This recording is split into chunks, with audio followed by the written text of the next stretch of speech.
Hi everyone, hope you're all well. Welcome back to lesson 4. I hope you're all getting on good with the scale that we did from lesson 3. So today we're going to go on to the higher octave on the scale. So just to recap on the lower scale that we did from lesson 3. So we started with D and then went right up to C. So it was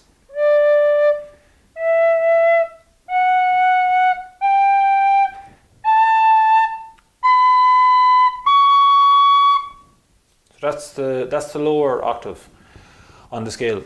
So then from there, when we get to the C, then we're up to high D. So we're back to D again basically, but it's on the higher octave. So to get high D, then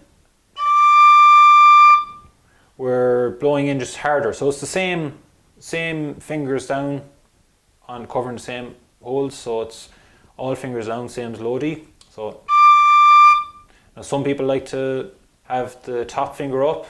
Find it easier to get a clearer tone for the high D. So either or, it's kind of your own preference.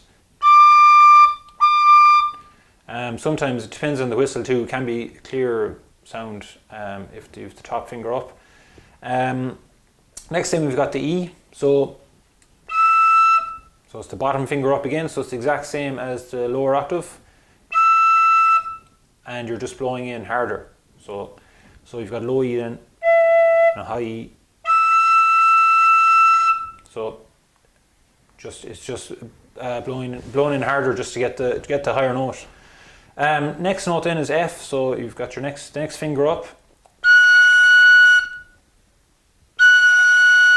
Again, blowing in harder again. So just compared to the low octave, then it's low F is, high F is. Next note then is G, so next finger off. That's your high G, and then just compare it again to the low G.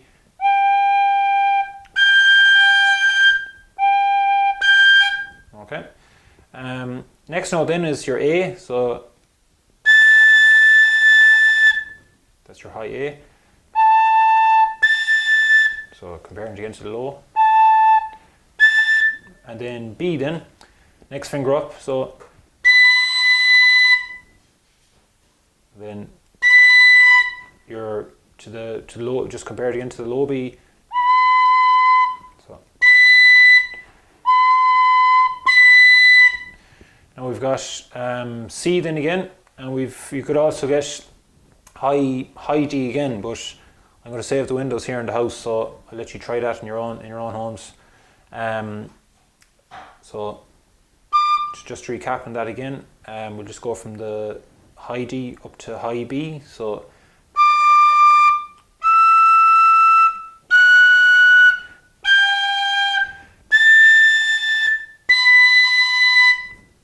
okay. So again, we can just practice that. We can do that if you want to practice that with the lower octave. So you can just go from low D, so right up to the high B, and then you can go back down again. So just an example of that would be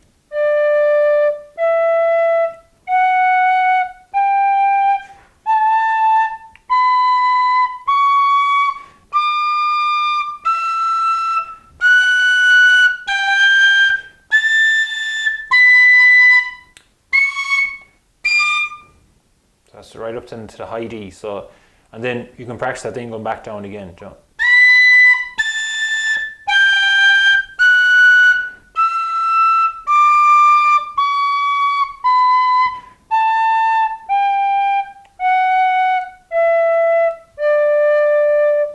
Okay, so that's the high octave. So we've done the full scale now on the chin whistle. So I hope you get on okay practicing that, and then for lesson 5 we'll move on to some simple tunes, probably Myriad Little Lamb. So best of luck with the scale, and I'll see you in the next class. Thanks.